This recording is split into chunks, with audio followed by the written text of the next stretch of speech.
Baik, selamat siang. Saya Denny, Kepala Dinas Lingkungan Hidup Kota Tasikmalaya. Hari ini bersama dengan seperti saya juga. Bisa lihat di belakang adalah aktivitas penambangan ilegal ya, yang berbatasan langsung dengan konservasi Kota Tasik.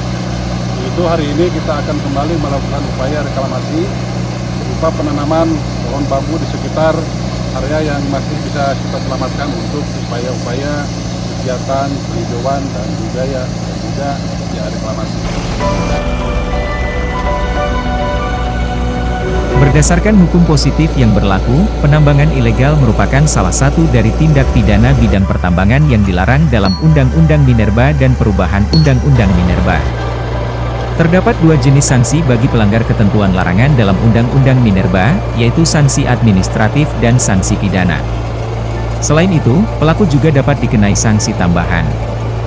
Berdasarkan regulasi tersebut, Dinas Lingkungan Hidup Kota Tasikmalaya telah melakukan upaya persuasif terlebih dahulu terhadap pelaku penambangan pasir ilegal, yaitu dengan melayangkan surat teguran dan peringatan.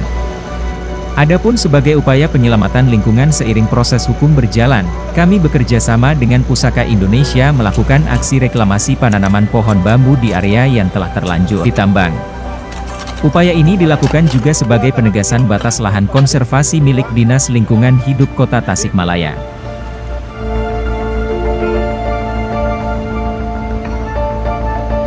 Teknis penanaman bambu dilakukan dengan metode Sigma Farming Pusaka Indonesia, yaitu lubang tanam diciprat terlebih dahulu dengan larutan Vortex CPP dan BD 500.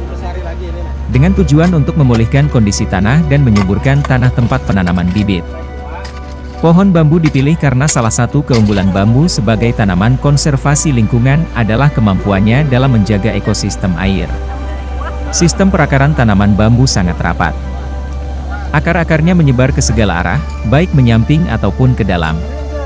Lahan tanah yang ditumbuhi rumpun bambu biasanya menjadi sangat stabil. Tak mudah terkena erosi. Oleh karena itu air juga lebih mudah menyerap ke dalam tanah yang ditumbuhi tanaman tersebut. Sebagai tanaman jenis rumput-rumputan, bambu juga memiliki batang yang kuat dan lentur. Tanaman ini tahan dari terpaan angin yang kuat. Karakter tersebut membuat bambu sangat cocok dijadikan tanaman penghijauan dan konservasi. Bambu juga mempunyai sifat tahan kekeringan.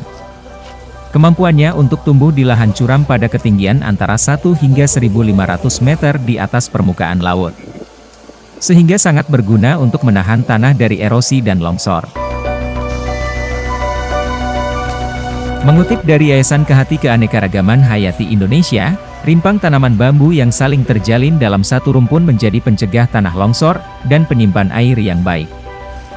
Bambu di sepanjang Sungai Ciliwung misalnya, telah menjadi penjaga kualitas sungai itu, meskipun tekanan pencemaran sangat tinggi. Di sekitar rumpun bambu yang ada di tepi sungai, sering dijumpai adanya sumber air yang terus mengalir. Hal ini menunjukkan bahwa bambu merupakan tanaman yang baik untuk konservasi air.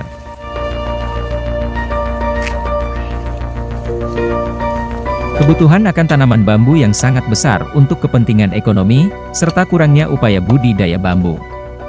Upaya budidaya secara massal perlu dilakukan. Salah satu upaya budidaya bambu yang bisa dilakukan adalah dengan menjadikan bambu sebagai tanaman konservasi lingkungan, terutama untuk menambah cadangan air tanah. Sebagai tanaman perintis, bambu mudah ditanam di berbagai jenis dan tekstur tanah. Perawatannya juga relatif mudah dan murah. Berbagai keistimewaan itu membuat bambu sangat sesuai dijadikan sebagai tanaman penting untuk mendukung berbagai upaya konservasi lingkungan serta meningkatkan taraf ekonomi.